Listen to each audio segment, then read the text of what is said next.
Boa noite a todas.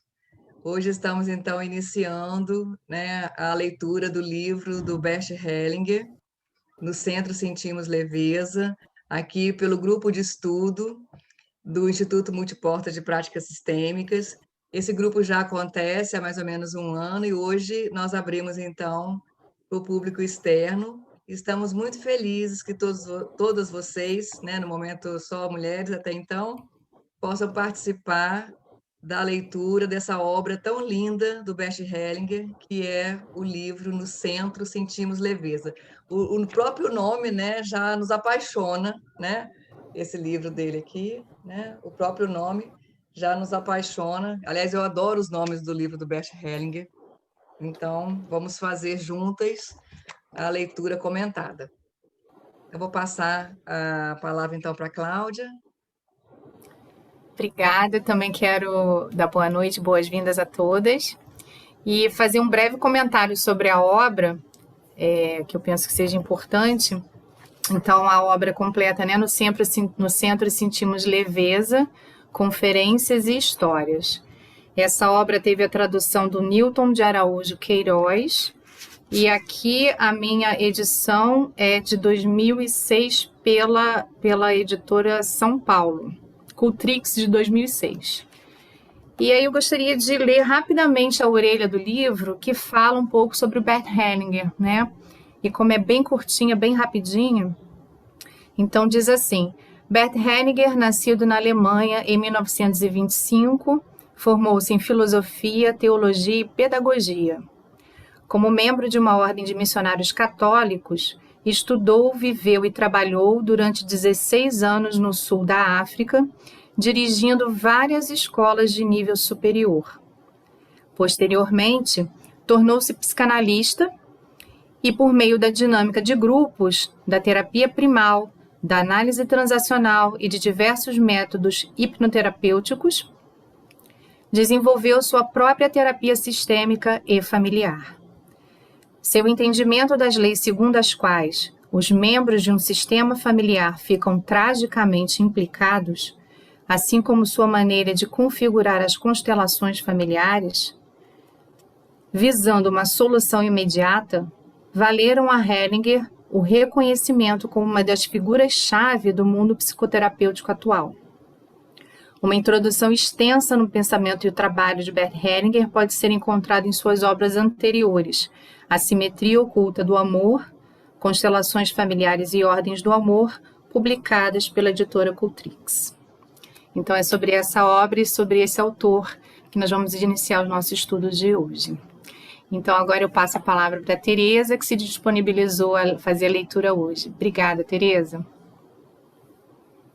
Então, vou começar aqui, né, caro leitor. Antes de mais nada, gostaria de esclarecer-lhe como se relacionam e se interligam as conferências e histórias reunidas neste volume. Elas se situam como ápice de um longo desenvolvimento e permitem ver o essencial de meu pensamento e de minha ação até o... No início dos 80, comecei a investigar cuidadosamente o que acontece quando as pessoas alegam estar seguindo a própria consciência. Verifiquei, então, que muitos que apelam para ela fazem coisas que humilham e prejudicam os outros. Observei, assim, que a consciência não está somente a serviço do bem, mas igualmente do mal. Com isso, passei a considerar suspeita a alta estima que nossa cultura dedica à consciência. Achei igualmente que o iluminismo no Ocidente não é uma crítica desse conceito, e que muitas ideias religiosas que de medo e terror tenham sido apenas deslocadas para a consciência, onde continuaram intocáveis como tabus. Com o passar do tempo, vi que a consciência é algo comum e instintivo que, à semelhança de outros instintos, desempenha o papel de criar e alimentar relações quando se mantém dentro de certos limites e falha quando os ultrapassa. Pois, além dos limites do pequeno grupo, ela justifica os piores crimes e produz efeitos funestos. Vemos nas guerras. Assim, os nobres fins atribuídos à consciência como uma instância moral foram desnudados para mim e logo se revelaram como objetivos de um grupo isolado, que, com a ajuda da consciência, procura justificar a sua supremacia sobre outros grupos, com todas as consequências funestas para as relações entre esses grupos. Havia, portanto, razão para investigar mais de perto a consciência no interior dos grupos e em suas relações mútuas. Intimamente associados à consciência estão os sentimentos de culpa e inocência. Não é estranho que muitas ações criminosas sejam acompanhadas por sentimentos de inocência e muitas boas ações por sentimentos de culpa. Por conseguinte, ficou claro para mim que esses sentimentos só são úteis dentro de determinados limites e que culpa e inocência não significam o mesmo que bom. De perto, reparei que culpa e inocência são sentidos de diferentes maneiras e são sentidos de diferentes maneiras e servem a fins diferentes. Por exemplo, ao vínculo e à compensação. E se complementam e também se contradizem às vezes, como acontece, por exemplo, com a justiça e o amor. Pois, o que é inocente sob o ângulo da justiça frequentemente se torna culpa na perspectiva do amor e vice-versa. Enquanto eu investigava essas coisas, nasceu aos poucos a conferir culpa e inocência nos relacionamentos. Elaborei-a no curso de 1 ano, interrompendo periodicamente a sua relação para coletar e testar novas experiências. Com base nessas luzes, tentei no ano seguinte uma conferência sobre os limites da consciência. Quando a pronunciei pela primeira vez, ela ainda estava muito incompleta, pois algumas ligações essenciais ainda não tinham sido percebidas por mim. O estalo aconteceu quando reconheci, no contexto de emaranhamentos com gerações, que além da consciência que sentimos, existe uma outra consciência que permanece oculta, se atesta pelos seus efeitos. Essa consciência oculta serve a leis diferentes daquelas a que obedece a consciência que sentimos, sentimento infringimos. A consciência oculta quando obedecemos à consciência manifesta. Tereza, Ficou rápido, né? leia um pouquinho Fala. mais devagar, até porque às vezes dá uma É. falhadinha e uma palavra desaparece, entende? E Então, leia esse parágrafo, ele às vezes na palavra consciência. Repetir. um pouquinho mais Esse devagar, por último, né? gentileza. Essa consciência oculta serve a leis diferentes daquelas a que obedece a consciência que sentimos, e frequentemente infringimos a oculta quando obedecemos à consciência manifesta. Ficou bom? Posso continuar? Envolvimentos trágicos na família, bem como muitas doenças graves, psicoses, acidentes, suicídios e crimes, e também renúncias, expiações e medos injustificáveis estão associados a essa tensão entre a consciência manifesta e a consciência oculta, e entre as ordens mais estreitas e as ordens mais amplas a que serve cada uma delas. Somente quando tais ligações ficaram claras para mim é que pude concluir a conferência sobre os limites da consciência. Em seguida, pude também descrever as ordens em que se baseiam as diversas consciências. Isso aconteceu depois com as ordens do amor, que posteriormente completei e ampliei. Na primeira parte, descrevo as ordens do amor entre pais e filhos e dentro do grupo familiar. Na segunda, as ordens do amor entre o homem e a mulher e em relação à totalidade que nos sustenta. Aí se mostra como as ordens do amor esbarram em seus limites quando são indevidamente transferidas ao domínio religioso. Com isso, abordo também algo que, em consonância com a geral dedicada à consciência, situa-se para além das consciências. É a alma. Nós a experimentamos, ora como algo que nos pertence, por exemplo, ciência pessoal, ora como uma força que nos dirige de fora, por exemplo, na consciência do grupo familiar. E também a experimentamos superando em muito esses limites, como uma grande alma, desvinculada do espaço e do tempo, uma força que nos a seu serviço para as primeiras. Lê essa última frase, Tereza, ela ficou... Ficou truncada? Vou ler esse último parágrafo. E também estamos superando em muito esses limites, como uma grande alma, desvinculado do espaço e do tempo, uma força que nos toma a seu serviço para algo maior. As primeiras conferências deste livro já continham algo sobre a atuação dessa grande, mas desde então continuei a meditar e a refletir sobre a ação na vida e na psicoterapia. Daí resultou a conferência Corpo e Alma, Vida e Morte, que converge demais e leva a fronteiras que talvez eu não tenha o direito de ultrapassar, mas convido os leitores a me acompanharem até lá. Quem está em consonância com o mundo e o aceita tal como ele é, sabe o que prejudica e o que o ajuda, o que é bom e o que é ruim.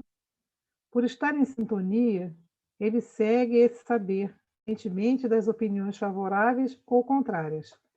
Ele repousa em seu centro, em equilíbrio, simultaneamente acolhido e dedicado. Nesse centro, sentimos leveza. Todas as conferências giram em torno dele, todas conduzem a ele. Nesse centro, alcançamos paz e nos sentimos como relaxados e inteiros.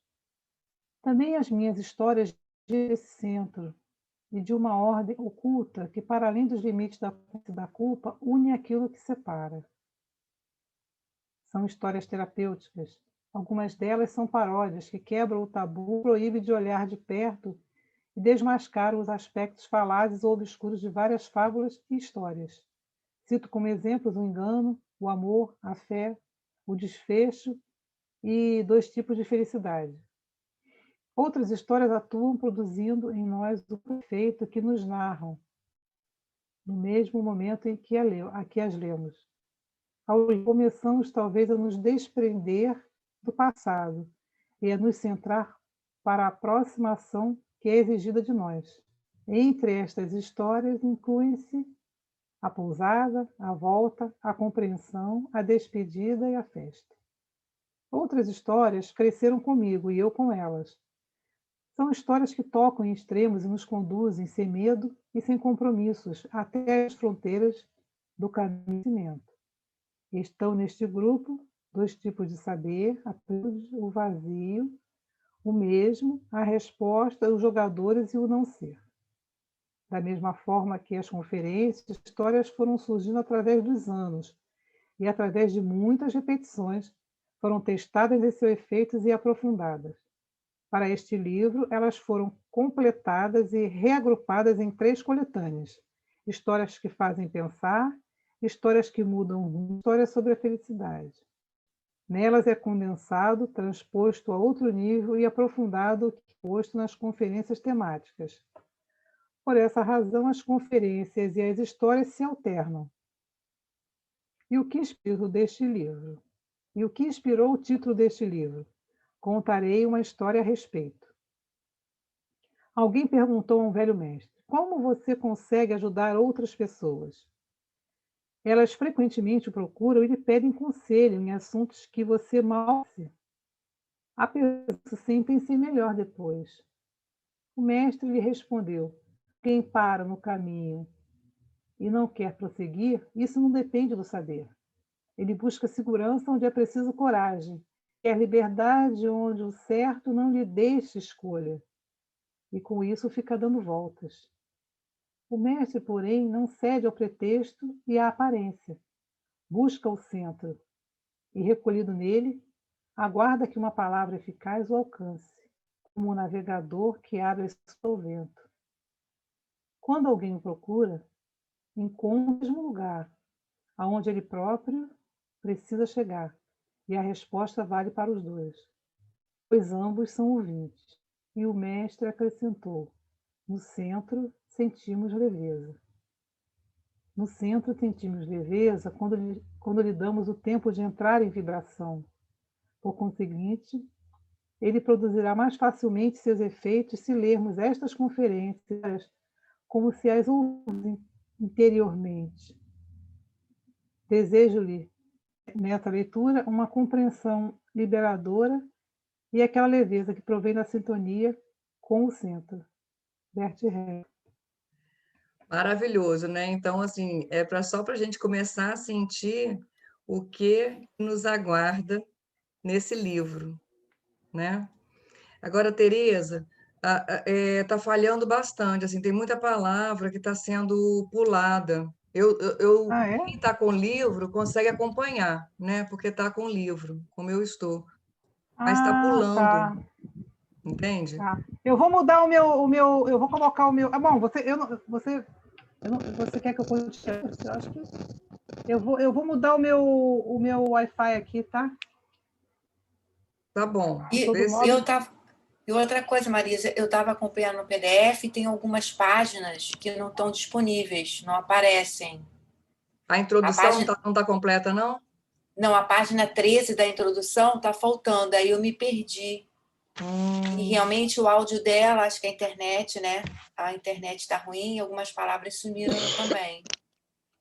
entendi. Mas qualquer dúvida, vocês perguntem, tá? Tá. Você trocou, Tereza? ok. Então Agora vamos então, ver. Eu tava com o agora Wi-Fi lá de dentro. só vem disponível agora para mim a página 19. Tá.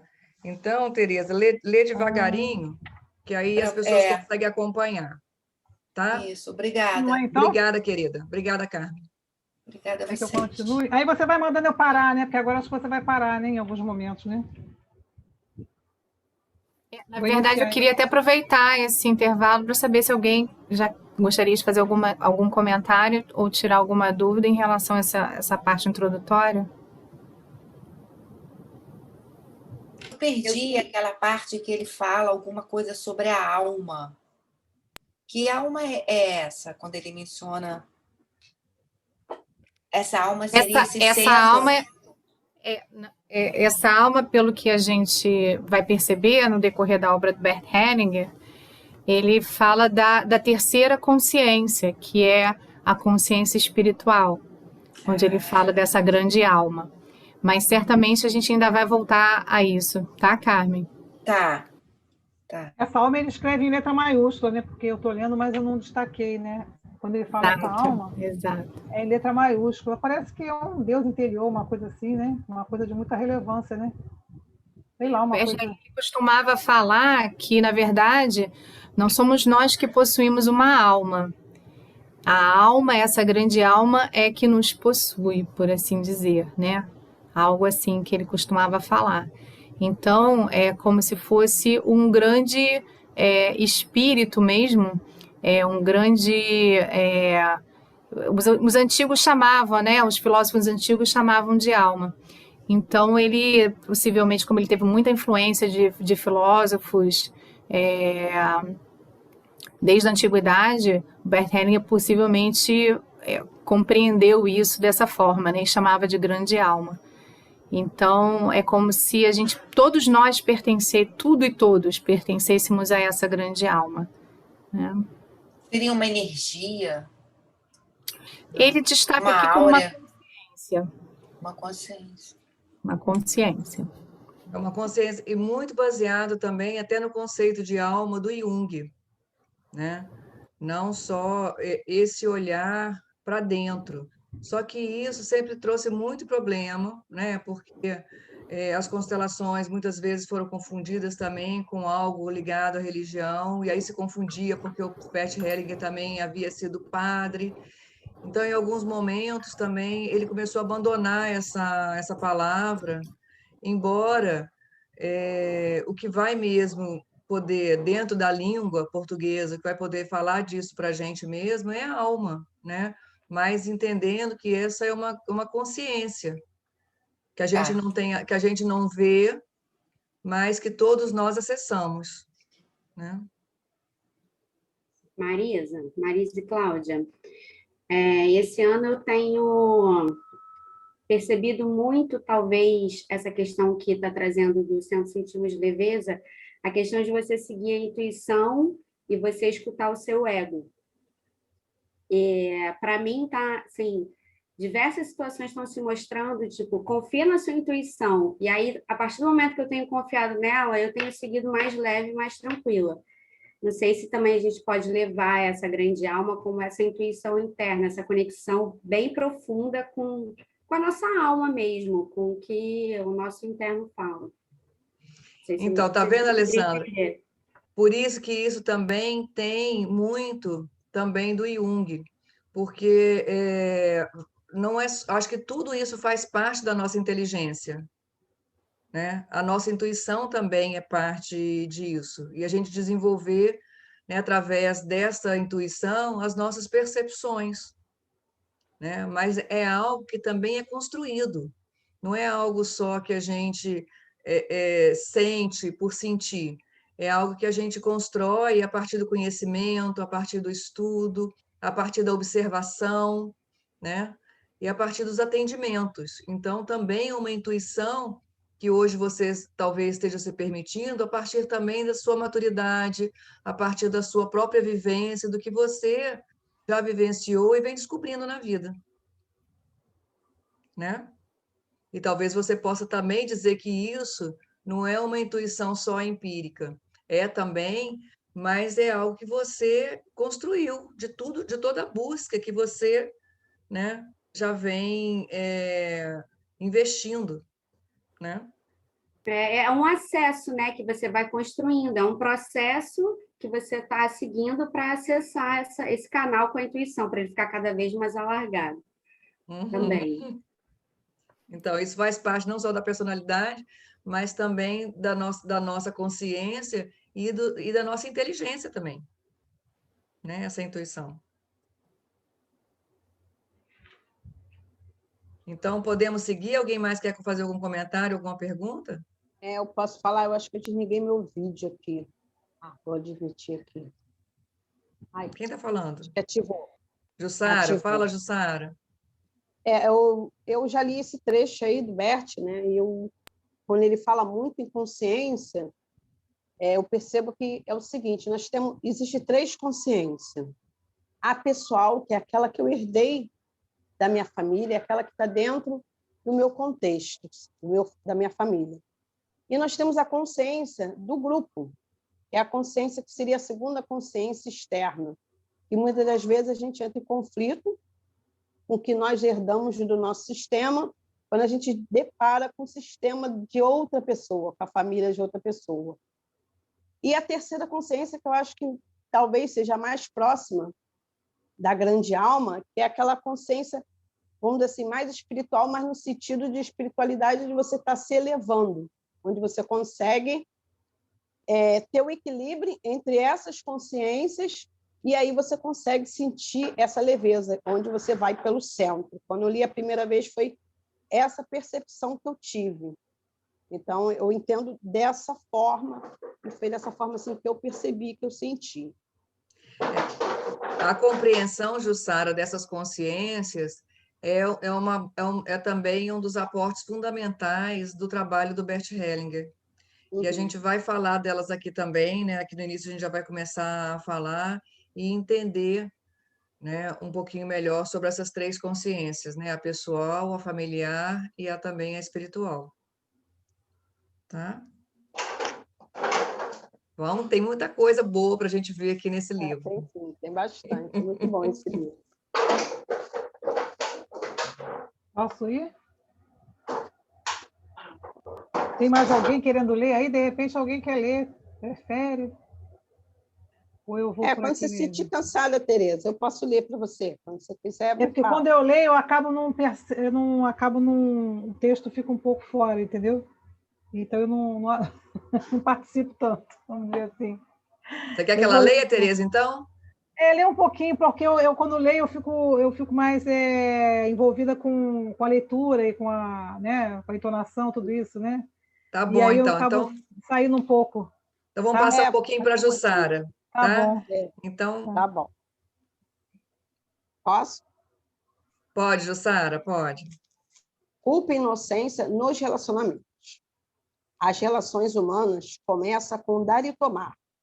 E com dar e tomar, começa também nossas experiências de culpa e inocência. Pois quem dá tem também direito de reivindicar.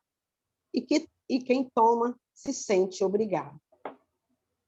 Reivindicação de um lado e obrigação de outro constitui para cada relação um modelo básico de culpa e inocência.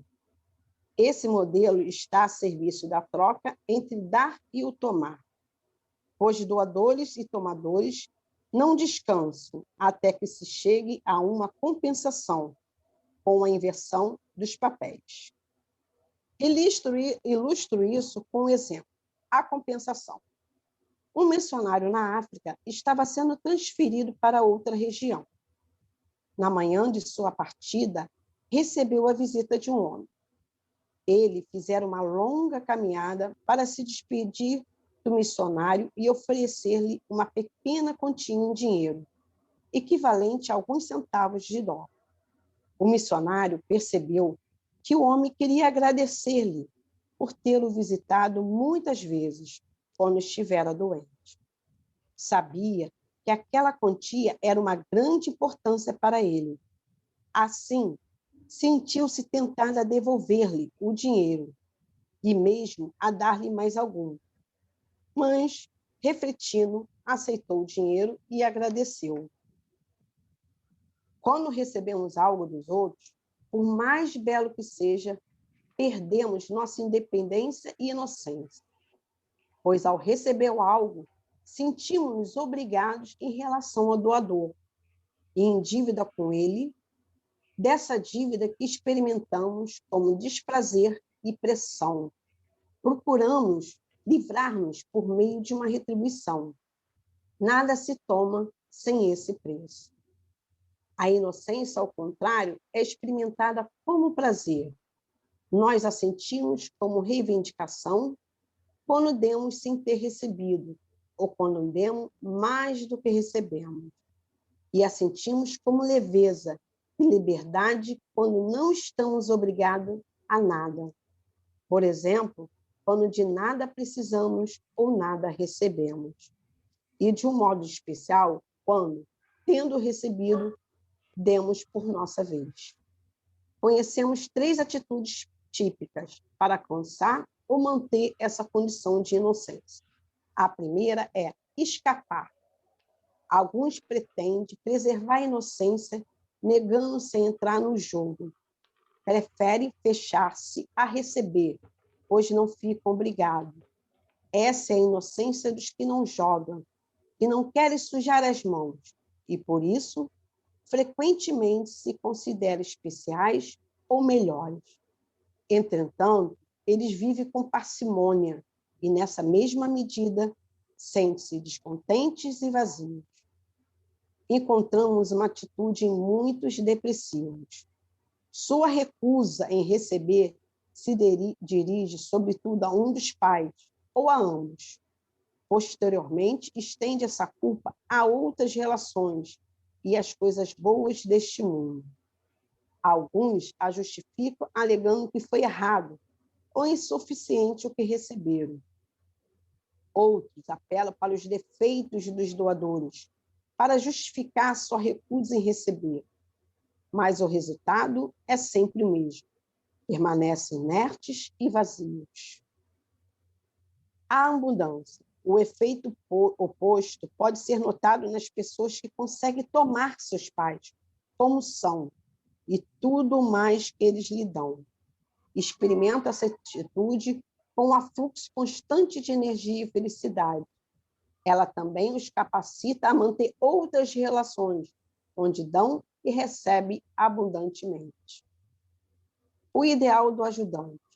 Uma segunda maneira de experimentar a inocência é o meu direito de cobrar dos outros, quando lhes dei mais do que eles a mim.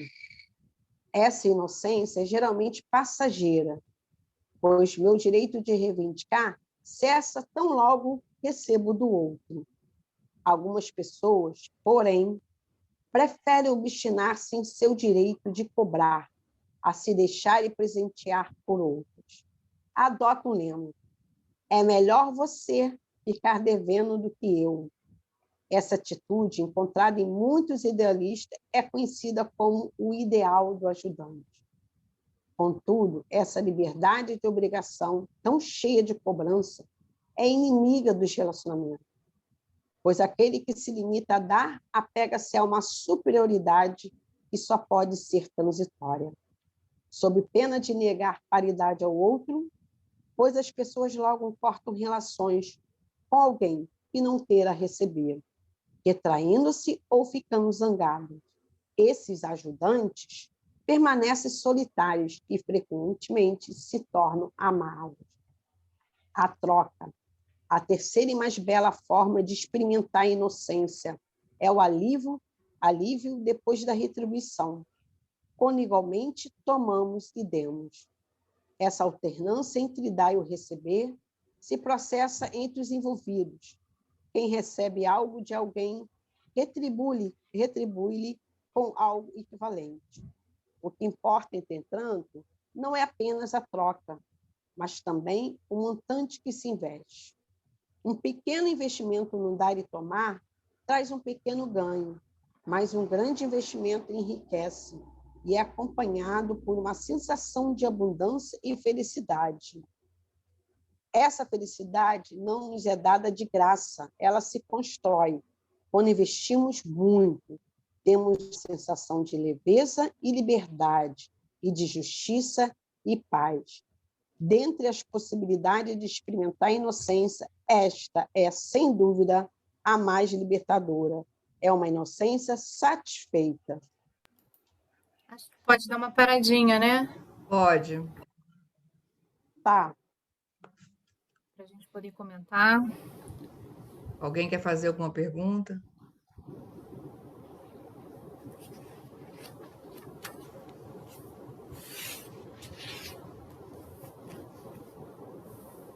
Eu acho interessante observar ali aquela a segunda, né, que ele fala sobre o ideal do ajudante. Eu já me reconheci em diversas situações na minha vida fazendo assim, né, agindo assim, e como que a gente realmente acaba dando muito, se fechando um pouco para o receber, ou quando recebe nunca considera o suficiente. A gente acha que o outro está sempre em dívida, né? Quando, na verdade, a gente também é um dar sem cessar, né? E aí fica na expectativa de receber na mesma medida, mas nunca vai ser alcançada essa medida, porque a gente entra nesse looping mesmo de só dar, né? Então, essa foi uma grande percepção que eu tive a meu respeito, né? Você fala nisso, seu nome é Lília, né? Sim. Eu também já vi assim, muitas coisas. Quando a gente não tem esse equilíbrio entre dar e tomar, eu percebo assim, que quem recebe muito fica com raiva do outro. Eu vejo muito isso em relações que eu tive, né, e com outros clientes, com outras relações. Parece que quando a gente dá muito, a gente sufoca o outro fica assim, ai, eu não quero, e foge da gente, né, foge da pessoa. Eu também vejo essa questão de a gente querer ajudar demais, sem saber se o outro está querendo ajuda. Então, eu achei essa parte aí que Bert fala, dessa importância, né? Que a terceira é a mais bela forma, é essa questão aí que a gente consegue manter esse equilíbrio. Esse que acho que é o plus da questão, né? Jussara, achei fantástica seu ponto de vista de quem recebe muito, porque eu e a Lília, inclusive, a gente já fez alguma coisa de grupo que a gente chegou a essa conclusão, né? Que a gente tinha o ideal do ajudante. E aí você falando dessa outra ótica, né? Sendo a pessoa que recebe muito ficar com raiva de quem dá, né? E se afastar. Eu achei fantástico isso, porque uma ótica, para mim, difícil de perceber, né? Agora vocês estão falando, e eu estou me lembrando daquela imagem da flor, né? No curso que a gente fez sobre o ajudante, que a florzinha está na chuva e o ajudante vai colocar o guarda-chuva. E aí ele realmente acaba passando da medida, porque ele acaba não tirando aquele guarda-chuva nunca. E a florzinha acaba morrendo, porque ela não consegue nem pegar um sol, não consegue respirar. Então, de repente, esse dar muito gera essa reação mesmo, né? Você não deixar a pessoa caminhar, porque ajudar não é você fazer por ela, né?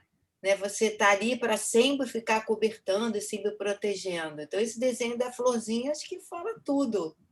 Foi fantástico. Eu me lembrei dele na mesma hora que elas estavam falando. Muito bom. Mas sabe, Lili, da sua fala, eu percebi que você comentou assim, com algumas pessoas era de um jeito, com outras pessoas de outro jeito. Você se percebia, às vezes, dando mais, às vezes dando menos. Foi isso que eu entendi ou entendi errado? Não, ao eu dar muito, eu ficava na expectativa de receber na mesma medida que eu dava. Então, nada que o outro fizesse compensava o que eu estava dando, entendeu? Então, a Jussara comentou que o outro chega a ter raiva. O que eu percebi é que o outro, na verdade, não sentia raiva, mas se sentia sempre inadequado, como alguém que era incapaz de me oferecer algo à altura. Então, eu me colocava, acabava ficando maior. Ah, então tá. Então foi eu que entendi errado, porque na verdade é comum a gente se perceber de formas diferentes em relação a diversas pessoas. Então, nós temos um tipo de consciência em relação, por exemplo, entre mim e você, a gente vai estabelecer um tipo de consciência. Já entre mim e sei lá, minha mãe é outro tipo, entre, né, mim e meus amigos, outro. Cada relação é diferente. Então, há relações que a gente pode dar mais, há relações que a gente pode dar menos. Isso vai variando, né, conforme a gente vai se relacionando. Vou chamar atenção para isso. Mas o Bert Hellinger, ele fez um estudo sobre a raiva e ele destaca, salvo engano, 6 tipos de raiva. E uma delas é exatamente isso que a Jussara falou, né? Às vezes, e é claro que essa reação não é sempre a mesma, isso vai variando, né? Mas às vezes tem pessoas que ficam com raiva mesmo, né? E aí eu sempre lembro de uma música do Chico Buarque. A Carmen falou que lembrou da foto da florzinha, e eu lembro da música do Chico Buarque, chamada Injuriado, que ele fala mais ou menos isso na música. Se eu só te fizesse o bem, talvez fosse um vício a mais, você me teria desprezo por fim. Então, você dá muito e a pessoa ainda despreza, né? Então fica aí a dica para vocês depois escutarem com atenção a letra dessa música, que é muito bonita. E eu também gostaria de destacar, né, que nós estamos falando de culpa e inocência nos relacionamentos, e quando a gente se sente inocente, nem sempre, então, lembra na introdução, Bert Hellinger dizendo que culpa e inocência não significa bom ou ruim. Muitas vezes, quem se coloca inocente, na verdade, é o mal, né? E às vezes, quem assume, né, alguma questão e se culpa, e vamos entender essa culpa mais para frente, né? Muitas vezes é quem está conseguindo, né, naquele momento, vamos dizer assim, fazer o bem. Então, não se trata disso do bem e do mal, né? Senão esse pensamento não, né, dual, a gente não consegue caminhar dentro dessa filosofia. Mas a gente perceber do equilíbrio, isso significa que as relações precisam de equilíbrio. Por isso ela é libertadora, né? Quando a gente e ter cuidado com isso, né? Porque não é ruim receber, tá? Só que nós precisamos equilibrar as trocas, dando e recebendo. E nas relações entre iguais, né? Sempre nas relações entre iguais, casal, irmãos, amigos, colegas, nós precisamos estar atentos em equilibrar essas relações, porque tanto é ruim para quem dá muito, também é ruim para quem só recebe e é ruim para quem só dá. Não funciona, né? Então, é libertador, é leve, as relações são leves quando a gente fica atento a esse equilíbrio, né? Entre o dar e o receber. E não se coloca nem inocente e nem culpado nessa relação, né? Nesse equilíbrio de troca, né? As duas pessoas se sentem responsáveis pelo relacionamento, sem inocência, porque o inocente é a criança. Então, se a gente fica nessa postura, né? Então, a gente também não está apto, a relação também não é boa, né? Se é uma relação de adultos, né? Então, é só isso aí para a gente, para contribuir um pouquinho também. Alguém ainda quer fazer alguma pergunta? Eu não queria fazer uma pergunta, não. Eu queria só fazer uma observação, que geralmente não, a gente também vê muito casal assim, que é a junção do ideal de ajudante com a pessoa que escapa, né? Que também não gosta de receber para não se comprometer. Também isso acontece muito. Uhum. Ai, ressonâncias. Exatamente. Né? Mais algum comentário, gente?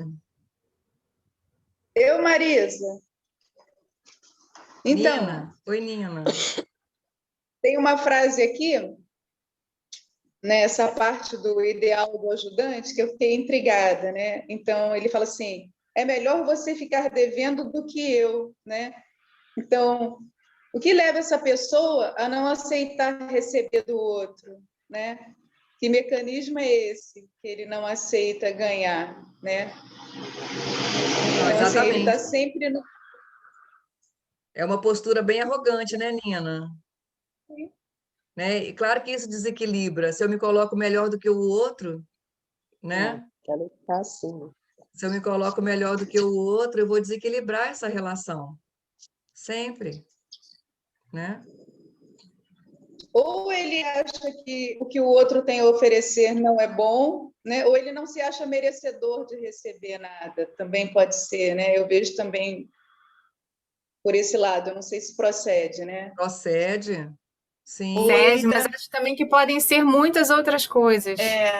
Aí, nesse caso, seria bacana indicar uma constelação mesmo, outro tipo de abordagem, né, para aprofundar, para ver direitinho, né? Cada caso é um caso, né? Fala, Tudo Tereza. bem. Obrigada, Eu queria Nina. perguntar, assim, de uma forma prática, se vocês têm assim uma ideia de quando a coisa está pegando para um lado para o outro. Tá pegando. Porque às vezes Eu tenho. às vezes eu penso, ela não me ligou mais, será que foi isso? Eu estou sempre pensando, acho que dei mais, dei menos. Eu fico pensando que o negócio está pegando. Vocês têm um sinalzinho, uma mensagem assim que a gente pode estar esperta? A gente não, quem vai ter é você mesma, né? Não, a gente, assim, eu, né, no caso, né, tá? Boa. Vou ficar esperta. Muito bom. Tem que saber que lado que você é. Se você dá muito, se você recebe muito. Você tem que primeiro se tomar consciência de que você faz. Mas não é na sua assim, relação. Não tem essa consciência de dar muito. Eu olho que está tudo bem, eu estou aqui, estou ali, mas às vezes acontece alguma coisa e eu precisaria de um sinal um pouco maior, uma coisa assim, mais assim, grandona, A gente não tem entendeu? muita consciência mesmo, não. Só através, como a Claudinha falou, através de uma constelação que a gente vai perceber, ou então de um exercício sistêmico, aí a gente percebe o que a gente faz demais e o que a gente pode fazer para equilibrar. Mas aí, até para eu ir fazer essa consulta de constelação, eu tenho que entrar num sinalzinho, assim, ei. Aí eu acho que a gente pode... Eu acho que a gente pode se socorrer da própria dica que o Bert Hellinger dá. Ele fala o seguinte, que essa consciência, esse peso, como se fosse uma gangorra, né, entre culpa e inocência, a gente percebe na gente, internamente, no nosso corpo dá algum sinal de desconforto, a exemplo do que acontece com o nosso equilíbrio do corpo físico. Quando a gente está andando, a gente quase vai cair, por exemplo, a gente perde o equilíbrio, a gente tem uma força interna que faz com que a gente procure compensar. É sempre a história da compensação. No fundo, a gente está falando de compensações, né? Então, quando o corpo vai descompensar, a gente automaticamente já encontra uma forma de voltar ao equilíbrio, né? E isso ele fala que é um bom exemplo para a gente comparar com a consciência. Quando a gente sente que a gente está colocando o relacionamento em risco, a gente percebe isso no nosso corpo. Algum desconforto. Eu percebo, aí cada um vai se auto-observar para ver como funciona, né? Cada um vai sentir de uma forma diferente. Eu percebo, por exemplo, muito na minha linha abdominal, assim, vem um desconforto aqui, na barriga, no ventre, mais ou menos, né? É assim que eu me observo. E quando a gente percebe que a gente está incrementando o relacionamento, está colocando ele para cima, a gente se sente bem. É uma resposta positiva, o corpo sente essa leveza, né? Já que estamos falando no centro, sentimos leveza, sente a leveza. Então, procura se observar, Tê. A gente tem uma inteligência, né? A gente no fundo sabe. É isso que a gente estava falando também no começo, assim, foi a Lê que falou, né? Olhar para a nossa intuição, olhar para outros tipos de informação que a gente tem, que a gente não está acostumada. Por isso que a gente está aqui hoje se alfabetizando, né? Tereza, Obrigada. eu vejo que a carência fala muito alto nessa questão também. Assim, a gente observar qual o nível de carência que a gente está, para saber o quanto que a gente está doando demais ou o quanto que a gente está fazendo de menos. Quando entra esse questionamento que você falou, por que a pessoa ou sumiu ou está um pouco afastada, o quanto é real ou o quanto é a nossa carência falando a necessidade de ter aquele contato imediato com a pessoa. Eu tenho observado muito isso também.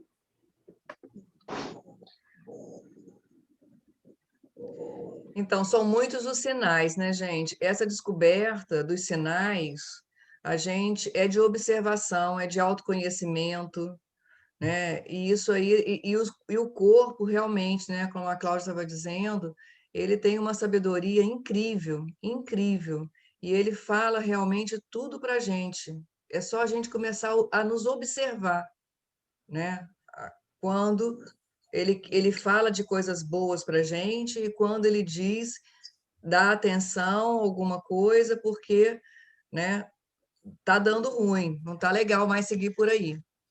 Né? Então, por isso, muitas vezes, quando a gente fala de autoconhecimento, parece uma coisa assim, tão, né, fora e tão estranho, muitas vezes, mas é algo muito importante. E os sinais, eles estão em todos os lugares, né? Principalmente no nosso corpo.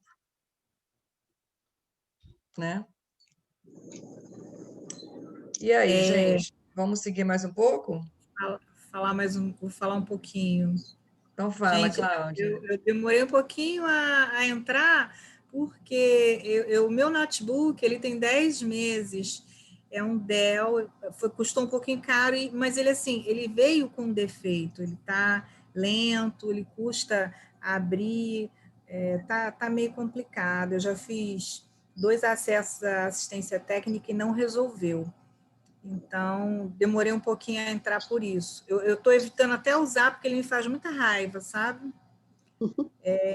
Mas hoje até que ele respondeu menos lento do que nos dias em que eu tenho tentado. Então está melhorando. A gente está falando assim, voltado para relacionamento, né? E pelo que eu entendi, relacionamento homem e mulher.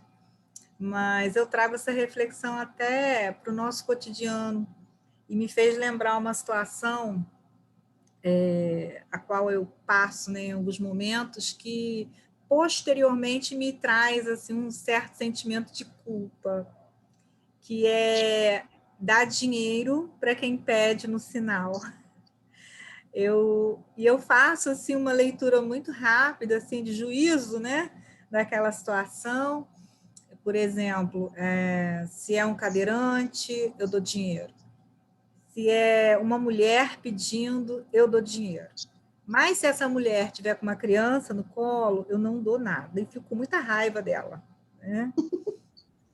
Aí, assim, a gente se pega, né, refletindo acerca dos nossos comportamentos, né? E eu agora trouxe, né, para esses momentos em que eu paro no sinal, em que eu moro em Duque de Caxias, viu, gente? Aqui tem muita gente pedindo no sinal. E eu dou dinheiro. Assim, mesmo sabendo, meu marido às vezes fala para mim, mas você é uma idiota, você não está vendo que ele está mentindo? Eu falei, não sei se está dizendo que está com fome. E aí eu dou o dinheiro, porque para mim, né, eu estou dando dinheiro para ele comprar comida. Está valendo aquilo que eu tenho como objetivo, né, de dar de comer. Mas assim, a questão assim do valor que você coloca nas coisas, eu acho assim, muito interessante, porque imediatamente aquela situação me remete a um juízo, né? Mas interessante, Cláudia, isso que você está colocando, e eu estou aqui pensando, é culpa ou inocência? Bom, eu me julgo assim bem culpada, bem culpada, não sou inocente nessa situação, não me vem inocência, né? Não me vem. Mas Não, assim, segundo Bert Helling, né? Segundo a interpretação que ele faz sobre culpa e inocência. Por isso que eu estou te perguntando, te faço essa pergunta. sim. Mas quando você fala dessa culpa, Cláudia, você fala em relação ao quê? Você está falando porque você começou falando do relacionamento entre casal. A gente não está falando especificamente de casal, né? A gente está falando dos relacionamentos. E aí você está falando disso em relação ao dinheiro que você dá, ou você está falando de alguma coisa entre o que existe entre você e o seu marido, essa diferença, né, do pensamento de vocês dois? Não. Eu tirei mesmo do foco do relacionamento entre marido e mulher, né? E levei para essa reflexão desse comportamento, né? Que eu tenho em relação a dar o dinheiro para a pessoa que pede. E aí eu só mencionei que ele, em alguns momentos, me critica em relação a isso, né? Ele acha que o que eu faço é errado. Falei, Mas onde é que está mas onde é que tá a sua culpa? Porque você fala da culpa, né? sim, a culpa está exatamente em pensar que, de repente, aquele dinheiro não é para aquele objetivo, né? De estar com fome, de matar a fome. E aí depois disso, eu fico pensando, mas será? Mas eu dei com essa. Aí o que me alivia, né, é achar que eu dei com o objetivo daquela pessoa comprar alguma coisa para comer, né? Uhum. E aí eu lembrei, né, desse comportamento. Experimenta uma semana, não dá para ver como é que você se sente. Oi? Experimenta uma semana, não dá mais dinheiro no sinal para você ver como é que você se sente. O corpo vai dizer. Fingir que não estou vendo, né? Não, ver você vai ver, mas não dá. É porque essa questão, né, Cláudia, essa questão, ela traz coisas mais complexas, né, do que aquele relacionamento onde você está numa relação com alguém, né, e aí não deixa de ser uma relação, né, com o outro, mas que tem outras questões, porque existe realmente a fome, existe realmente a necessidade, né, mas existe também, também algumas pessoas que se utilizam, né, de algumas farsas, algumas coisas nesse sentido, e realmente você não tem, a gente não tem como saber, a gente não tem como saber disso, né? E omitir ou não omitir, né? Então isso você vê assim, não se trata nessa questão, né, dessa relação, né, com o outro que a gente está tratando aqui, né, de culpa e inocência. Mas eu entendo, né, você falar, trazer essa questão, porque é uma realidade nossa que a gente, Tá todos presa nós lá, Rodrigo enfrentamos, colocou ela lá, aquela né? fotinha. Mas que é um pouco diferente dessa culpa e inocência que a gente está trazendo agora para esse equilíbrio das relações. Mas pensando em equilíbrio, né, certamente você ganha, né, você tem algo para dar, né, para alguém que tem menos do que você, né? Não me parece que seja alguma coisa que possa trazer algum tipo de desequilíbrio isso, né? E percebe assim em que nível que está essa culpa, né? Porque tem outras situações também nessa, né, que eu acabei de citar, nesse caso, né? Então é uma situação mais complexa, né? Porque envolve muitas outras questões. né? E Eu trazer também para com isso, né? Você que trabalha com isso, né, Cláudia, com as vulnerabilidades também, e tudo mais. Então, quer dizer, né? Isso também te mobiliza mais, né? Deixa eu trazer na verdade, uma contribuição, né? Porque recentemente eu li um livro da Brené Brown, foi a Teresa até que me emprestou, em que ela fala que essa história de lidar com pessoas em situação de rua, que estão precisando de ajuda, ela também se sentia, de alguma forma, desconfortável. Nesse livro, ela explica o processo que ela desenvolveu para que a gente possa se autoavaliar, se autoinvestigar, né? E aí ela diz que demorou um tempo nisso, né? E aí, finalmente, ela pôde perceber o que incomodava nela. Incomodava porque ela se sentia na possibilidade de estar no lugar daquela pessoa, de estar precisando. E isso ela não suportava. Isso para ela era difícil. Entende? Então ela demorou muito para... Mas isso foi o exemplo dela, né? E outra coisa que eu queria contribuir, que eu acho importante, porque essas palavras, elas são semanticamente muito carregadas. Então, quando a gente está falando de culpa, nesse contexto do Bert Hellinger, né, ele está trazendo para a gente uma ideia de que a gente se sente culpado quando a gente coloca as nossas relações em risco. É essa culpa que ele está se referindo, porque a gente pode entender culpa de muitas formas, né? Cada um de nós aqui, por exemplo, se a gente fosse perguntar para cada um, ia ter uma definição diferente, porque somos diferentes e seria natural, né? Mas é bom que a gente se atente a essa questão que ele traz aqui. Porque a gente se sente culpado e fica com a consciência pesada quando a gente está colocando um relacionamento em risco ou a gente está deixando de pertencer ao nosso grupo social, ao nosso grupo familiar. Né? Então, para ele tem muito esse sentido. Tá bom, Claudinha? Então, essas duas contribuições, né? Pensar nessa questão de culpa e inocência, como colocando o relacionamento em risco ou não. E, se você quiser, depois eu te falo até desse livro da Brené Brown, que é muito legal, muito bacana, né? Pode te ajudar. Sim. Foi até Teresa. Lembra, Teresa, desse livro?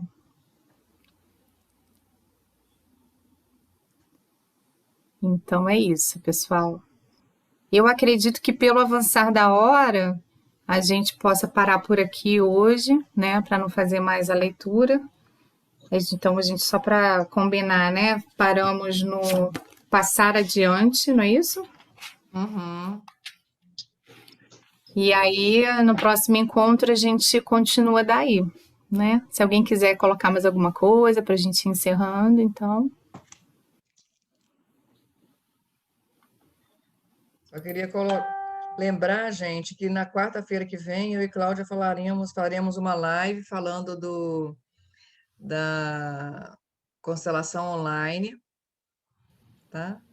E o nosso próximo encontro será, então, no dia 7 de abril, que é quinzenal, né? O nosso próximo grupo de estudo, que a gente vai colocar o link lá. Né? Tudo bem? Bem. Muito obrigada. Tudo ótimo. Muito obrigada a todos. Obrigada a vocês pela participação. Obrigada a Jussara e a Teresa pela leitura, né? Obrigada a todas vocês pela presença. Então, até Muito obrigada. A gente pode tirar uma foto do grupo? A gente pode tirar uma foto para poder registrar esse encontro? Obrigada. Então, vou tirar, meninas. Sim. Meninas lindas. Só tem mulher bonita aqui, gente. Então, vai ficar um espetáculo. Pode tirar? $1, já. Obrigada, pessoal. Um beijo. Obrigada, bom descanso. Até a próxima. Boa noite. Tchau. Boa noite. Obrigada, Maria. Boa noite. Obrigada. Obrigada. Obrigada, Maria. Boa noite. Vou te ligar. Vamos ver a Soninha de volta.